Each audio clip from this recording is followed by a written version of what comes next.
आज जो पढ़ने वाला है ना ये क्वेश्चन तो नहीं, इसके बाद वाला 5 मार्क्स में आता है। ठीक है, क्या देखने वाले हैं आज हम लोग? देखने वाले हैं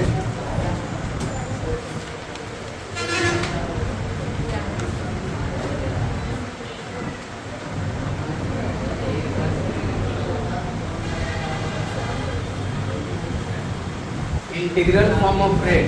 रेट समझते हैं ना? रेट बोले तो रेट बोले तो rate of reaction. Very good. Rate बोले तो रेट ऑफ रिएक्शन। कौन सा फॉर्म? इंटीग्रल। आज तक जो देखते आ रहे थे ना वो डिफरेंशियल फॉर्म का। कौन सा फॉर्म था वो? डिफरेंशियल फॉर्म क्या होता है, इंटीग्रल फॉर्म क्या होता है, समझिएगा। जैसे मान लीजिए ए कन्वर्टेड इनटू या आर कन्वर्टेड इनटू पी। ठीक है, तो रेट का फॉर्मूला क्या होता है? R instantaneous. बोले तो R instantaneous d r by d t. याद है? माइनस होता था। और यही बोलते थे कि आर के पावर n। बोलिए, यही इसको बोलते हैं डिफरेंशियल फॉर्म। क्या बोलते हैं इसको?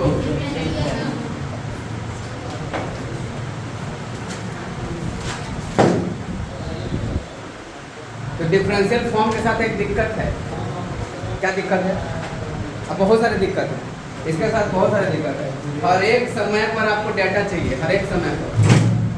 ठीक है, इससे आप पूछिएगा दो चार समय देके पूछेगा कि इस समय पर बताओ, तो ये नहीं बता पाएगा। बोले कि इसके लिए आपको बहुत सारा समय का डाटा देना पड़ेगा और फिर क्या करना पड़ेगा, हम ग्राफ खींचेंगे तब बताएंगे आपको किसी भी समय पर। इसमें ये सब दिक्कत है थोड़ा सा। एक फॉर्म होता है इंटीग्रल फॉर्म। ये क्या करता है, पूरा रिएक्शन का स्टडी कर लेता है शुरुआत से लेकर लास्ट तक। चेहरा कटने लेता है, शुरुआत से लेकर लास्ट तक स्टडी कर लेता है। उसके इन बिटवीन आप जो भी पूछेंगे वो बता देगा। इन बिटवीन आप जो भी पूछेंगे तो बता देगा। तो सबसे ज़्यादा जो इम्पोर्टेंट फॉर्म है ना वो है इंटीग्रल फॉर्म। क्या बाबू? मतलब मोर देन 80% जो न्यूमेरिकल्स है ना सब इंटीग्रल फॉर्म होगा। जो अभी अब तक हम न्यूमेरिकल्स किए थे वो 20% था। सारा जो क्वेश्चन केमिकल काइनेटिक्स का ज़्यादातर बनता है इंटीग्रल फॉर्म। तो इतना इम्पोर्टेंट है, आप समझिए। और उसका शुरुआत आज से होने वाला है, अब यही चलेगा कुछ दिन तक। तो इसको समझिएगा बढ़िया से। आर इंस्टेंटेनियस में हमने कहा था minus D r by d T के आर के पावर एन एस। तो इंटीग्रल फॉर्म एग्जाम में कैसे पूछा जाता है? वो डायरेक्ट नहीं लिखता कि इंटीग्रल फॉर्म लिखो।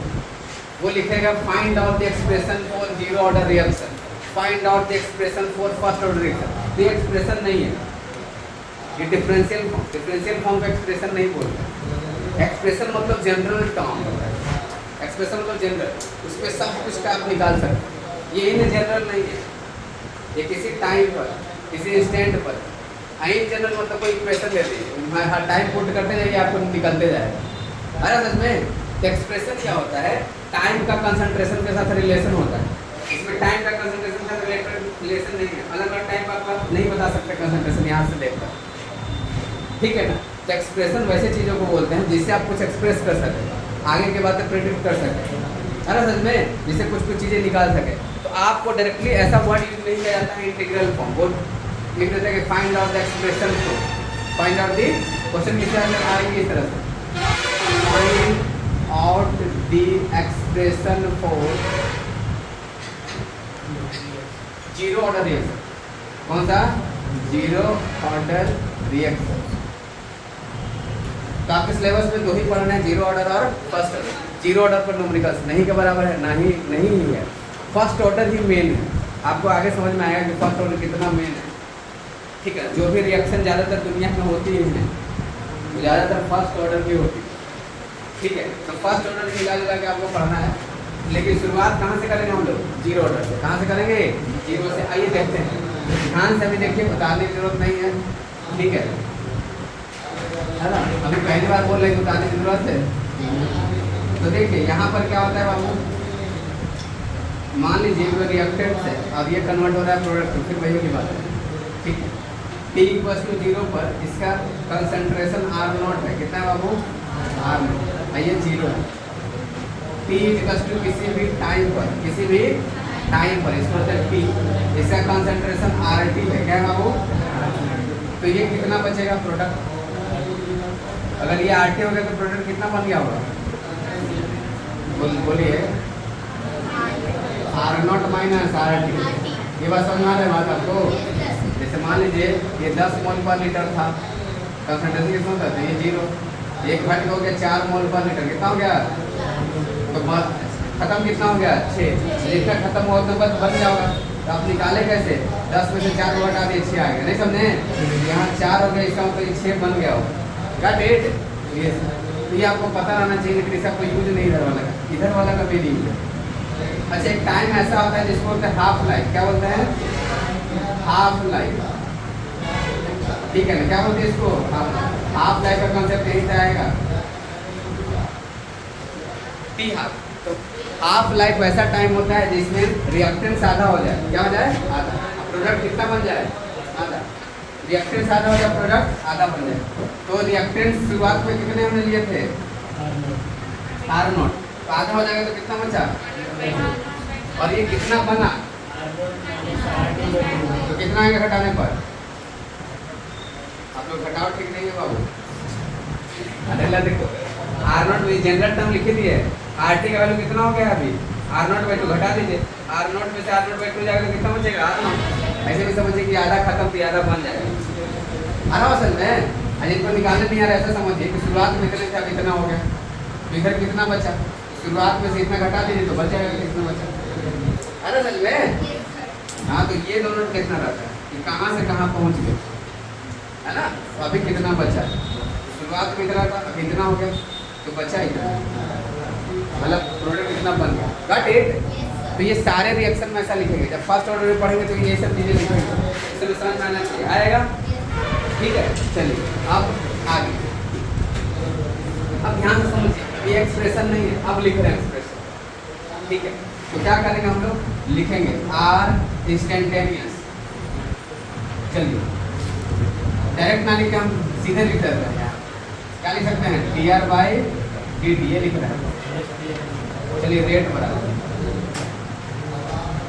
-dR/, लिख सकते हैं, बराबर कितना लिख सकते हैं बताइए तो, K/R, अब n हमको नहीं पता है, लेकिन यहाँ मेंशन है 0 ऑर्डर, क्या है बाबू, n बराबर कितना पुट कर दे, 0, क्या 0 ऑर्डर है, n = 0। जब रिएक्शन 0 ऑर्डर का होता है तो पावर क्या रहता है, 0। तो क्या हो गया यहाँ पर, यहाँ लिख सकते हैं, देखिए तो क्या लिख सकते हैं, dR/dt = K। यहाँ तक कोई दिक्कत होना भी नहीं चाहिए।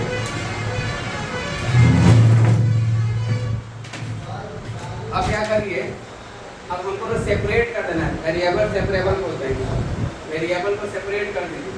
तो कंसंट्रेशन को एक साथ रखिए, टाइम को एक साथ रखिए, टाइम के, तो यहाँ पर लिख सकते हैं dR = K/dt, यहाँ तक कोई दिक्कत है। अच्छा, यहाँ से हमको डिफरेंशियल वाला फॉर्म हटाना है, तो क्या करना पड़ेगा, हाँ, बाय इंटीग्रेटिंग बोथ साइड, फिर से कुछ करता होंगे, इलेक्ट्रिक फ्लक्स निकालना होंगे, फलाना ढिमकाना, ये वो नहीं, इंटीग्रेट कर जाते हैं, क्लोज इंटीग्रल, फलाना ढिमकाना, पढ़े थे ना, केमिस्ट्री बहुत कम जगह इंटीग्रेशन होता है, अब फिजिक्स में तो बार बार क्या आता है,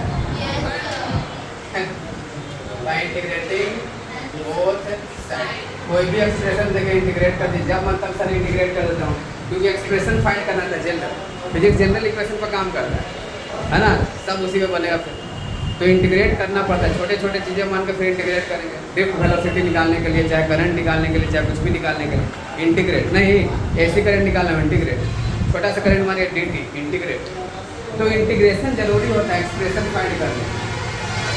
अब आइए तो दोनों का इंटीग्रेशन करते हैं।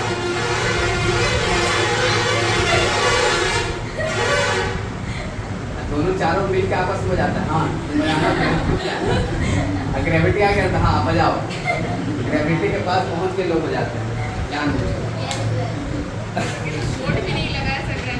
हाँ समझ आता है, इतना फेमस है दुनिया में ग्रेविटी है। आपको रखा है जमीन पर। अब देखिएगा ध्यान से, तो इंटीग्रेशन करना होता है तो इंटीग्रेशन दो तरह के होते हैं, डेफिनेट और डेफिनेट। इंटीग्रेशन क्या होता है, उसमें हमको पता रहता है कहाँ से कहाँ जाना है, कहाँ से। तो चलिए मान लीजिए कि हम जा रहे हैं टाइम में t बराबर 0 से लेकर t बराबर t तक। कहाँ तक जा रहे हैं? कोई भी टाइम तक, कोई जनरल टाइम t ले लेते हैं। नहीं तो हमने रिएक्शन स्टार्ट हुआ 0 से, हम t टाइम तक जा रहे हैं। ये t अनंत भी हो सकता है, लास्ट वाला टाइम भी हो सकता है, मतलब रिएक्शन के कंप्लीट होने का भी टाइम हो सकता है, फाइनल टाइम हो सकता है। क्या हो सकता है? ये t इनिशियल हो सकता है और ये t फाइनल हो सकता है। फाइनल को क्या माना है? t। ये t कुछ भी हो सकता है फॉर एनी टाइम। नहीं समझे? रिएक्शन कंप्लीट होने तक हम ले ले। चलिए मान लीजिए, तो चलिए रिएक्शन कंप्लीट अभी नहीं लेते हैं, मान लेते हैं कोई स्टडी कर रहा है ना, पूरा 20 का भी ले लेते हैं। और ये टी आप ले लेना तो कहीं भी ले जाएगा, बोले अच्छा टी तक, टी कुछ भी हो सकता है ना जी। हाँ हो सकता है। तो ये इंटीग्रेशन समझ जाता है। अब बताइए जब टी 0 है तो रिएक्टेंस का कंसंट्रेशन कितना है? गगनो बताइए। 0 है, R0 है, 0 है। जब टाइम 0 है तो रिएक्शन कंसंट्रेशन कितना है? और जब टाइम t हुआ तो रिएक्शन कंसंट्रेशन कितना हो गया? RT। तो इसको इंटीग्रेट करना है यहाँ से यहाँ तक, और इसको इंटीग्रेट करना है यहाँ से यहाँ तक। अरे बात समझ में? रिलत बोलो, आया ना बोलिए। तो इंटीग्रेशन का लिमिट चढ़ाना सीख गए? कैसे लिमिट बैठाते सीख गए? अनाज सीखे तो कोई दिक्कत नहीं, इसे कौन सा सीख के तीर मार देते हैं। चलिए देखिए, क्या आपको पता है छोटा छोटा बेसिक फॉर्मूला देखिए, dx का इंटीग्रेशन कितना होता है? गधों बता देगा कि x होता है, x प्लस सी होता है। लगभग क्या होता है? x प्लस सी। लेकिन जैसे यहाँ पर डिफरेंट रहता है तो यहाँ पर लिखना है x, dx का x कहाँ से कहाँ तक? x1 से लेकर x2। ये बात पता है? वहाँ से कांस्टेंट क्या हो जाता है? तो डेफिनेट इंटीग्रेशन में कांस्टेंट नहीं होता है, वो लिमिट होता है कहाँ से कहाँ तक चलना। अगर इनडेफिनेट है तो कांस्टेंट देते हैं, सर बताया हूँ। इनडेफिनेट इंटीग्रेशन रहता है। अच्छा चलो, इनडेफिनेट आपको पता है कि इंटीग्रेशन इधर रिवर्स प्रोपोर्शनल डिफरेंशिएशन, ये भी नहीं पता, कुछ भी नहीं ऐसी उसको क्या गई है। अच्छा कोई बात नहीं। तो चलिए अभी हम आपको एक चीज़ बताते हैं कि जैसे मान लिया जाए हमको क्या निकालना है? एक्सप्रेशन क्या निकालना हो? तो यहाँ पर एक समझिए बात, RT बराबर R0 माइनस KT। ये देखिए, तो फाइनली जब हम सॉल्व करने वाले हैं ना तो कुछ ऐसा एक्सप्रेशन मिलने वाला है। अगर आपको इनिशियल कंसंट्रेशन पता है, इनिशियल कंसंट्रेशन आपको पता है, और रिएक्शन का के हम आपको दे दें कि भैया फर्स्ट ऑर्डर या 0 ऑर्डर रिएक्शन है उसका के इतना है, आप बताओ t बराबर 100 सेकंड पर कितना रिएक्टेंस बचेगा? 100 बराबर t बराबर 100 सेकंड पर t का वैल्यू 100 रखिए, ये बता दे देगा कि आपका ना रिएक्टेंस कितना हो जाए। कमाल का एक्सप्रेशन, कमाल का, हर एक टाइम पर आप निकाल सकते हैं। तो ये देखते हैं कैसे। तो ये बात आपको पता है, इसी का यूज करने वाले हैं। चलिए यहाँ देखिए, डिफरेंशिएशन है, इंटीग्रेशन है। डिफरेंशिएशन से इंटीग्रेशन खत्म, आगे में कोई फंक्शन नहीं है, आगे में कोई फंक्शन नहीं। जैसे यहाँ पर आता है x के पावर n फिर dx, तो कितना होता है x के पावर n का इंटीग्रेशन? x के power n plus 1 divided by n plus 1, power का जोड़ दूसरा से डिवाइड कर देते हैं। ये पता है? ये जनरल दो चीज़ें पता रहना चाहिए बस। और एक और आगे यूज होगा 1/x का इंटीग्रेशन। 1/x का इंटीग्रेशन कितना होता है? कितना होता है? अगर इतना जिसको पता है तो केमिस्ट्री का इंटीग्रेशन में कोई दिक्कत नहीं। केमिस्ट्री में इतना इंटीग्रेशन काम आता है, ये 3 फॉर्मूले पता है। चलिए अब देखिए, तो dr का इंटीग्रेशन कितना हो जाएगा?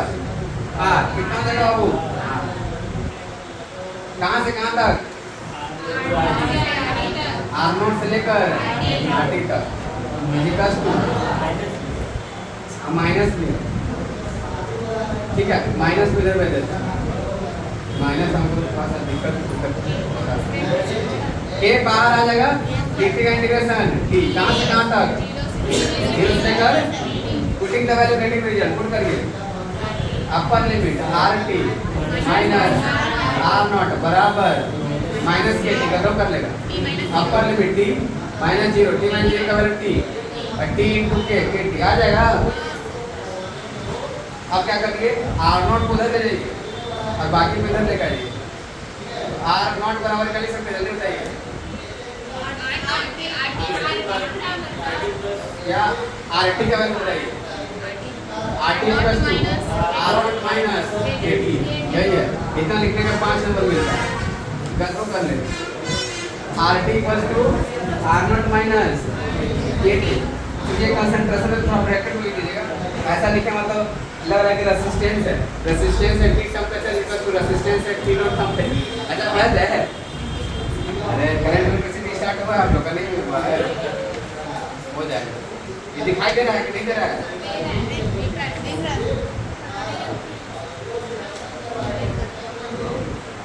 चलिए ये एक्सप्रेशन जल्दी से कॉपी करिए। तो कितना टाइम लगेगा आपको कॉपी करने में? हाँ करिए।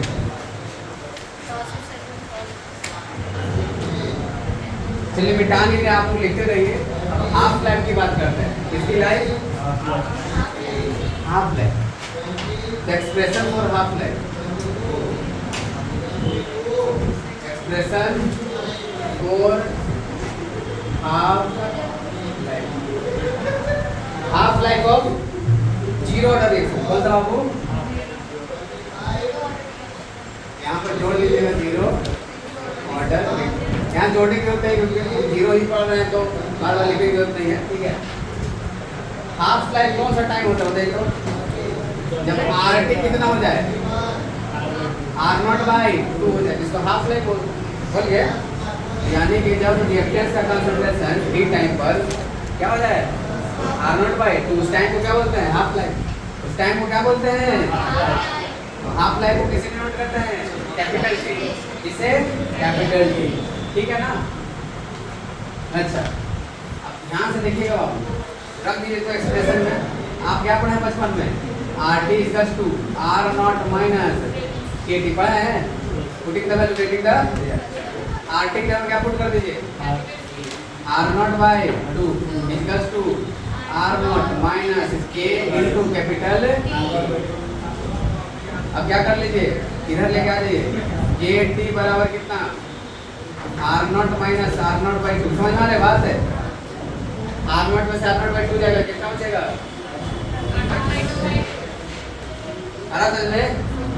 तो T का वैल्यू कितना निकला? T equals to R0/2 K, R0/, where K is the rate constant, ये हाफ लाइफ है, ये रेट कांस्टेंट है जीरो ऑर्डर का, इसका रिएक्शन देगा उसका K देगा वो, ठीक है। तो हाफ लाइफ कैसे निकालना है आपको?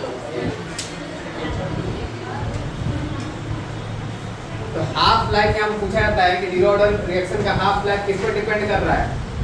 तो किसके डायरेक्टली प्रोपोर्शनल है? यानी इनिशियल कंसंट्रेशन के, किसके? इनिशियल कंसंट्रेशन के डायरेक्टली प्रोपोर्शनल है। इनिशियल कंसंट्रेशन जितना ज्यादा होगा हाफ लाइफ उतना ही, इनिशियल कंसंट्रेशन जितना ज्यादा होगा हाफ लाइफ बोलिए उतना ही ना। अरे लग तो यहाँ से देख के पता चल सकता है। ठीक, किसके इनवर्सली प्रोपोर्शनल है? के जितना ज्यादा के उतना कम टाइम, उतना कम हाफ लाइफ, उतना। चलिए हो गया, तो बस इतना ही पढ़ना था भैया, ये था एक्सप्रेशन। अब इसको लिख के भूल जाइए, ये आएगा नीट में, जेई में, बिहार बोर्ड में बहुत कम आएगा। बिहार बोर्ड में आता है फर्स्ट ऑर्डर खाली ज्यादातर, जीरो ऑर्डर। अब सुनिएगा, एनसीईआरटी में आपको ऐसा ग्राफ दे रखा है, क्या दे रखा बाबू? यहाँ जगह का ग्राफ भी देख लीजिए लगे हाथ, इसका ग्राफ जीरो ऑर्डर का, जीरो ऑर्डर ग्राफ। तो ग्राफ किसके किसके बीच की जगह है? हाँ बहुत तेज है आप। कंसंट्रेशन और टाइम के बीच, किसके बीच? रिएक्टेंट का कंसंट्रेशन और टाइम के बीच ग्राफ है। रिएक्टेंट्स का कंसंट्रेशन और टाइम के बीच ग्राफ है। तो ये कोई देख के बताएगा कैसा ग्राफ आने वाला है? अच्छा, वाई एक्सिस पर किसको दिखाए हैं हम? कंसंट्रेशन को। किसको? ये ग्राफ है ऐसा, y बराबर mx प्लस c का ग्राफ है। अच्छा देखे हैं, y equals to mx plus c, है ना?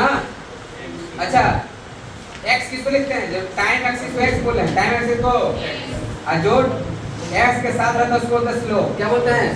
y बराबर mx प्लस c। देखा है ना बाबू, y equals to mx plus c। Standard equation है स्ट्रेट लाइन का। यहाँ पर पावर 2 दिख रहा है क्या? देखिए हो, तो यानी कि स्ट्रेट लाइन इक्वेशन है। कैसा है? है ना? स्ट्रेट लाइन इक्वेशन है। अब बताइए, स्ट्रेट लाइन इक्वेशन है, स्लोप कितना है? नेगेटिव। स्लोप कैसा है? नेगेटिव स्लोप है। इंटरसेप्ट पॉजिटिव है कि नेगेटिव? पॉजिटिव इंटरसेप्ट है। ये लगता है यहाँ देखिए, c कैसा है? पॉजिटिव। c कैसा है? तो c अगर पॉजिटिव हो तो ये ऊपर काटता है, y एक्सिस को कहाँ काटेगा? ऊपर। नेगेटिव हो तो नीचे में। अरे समझ में?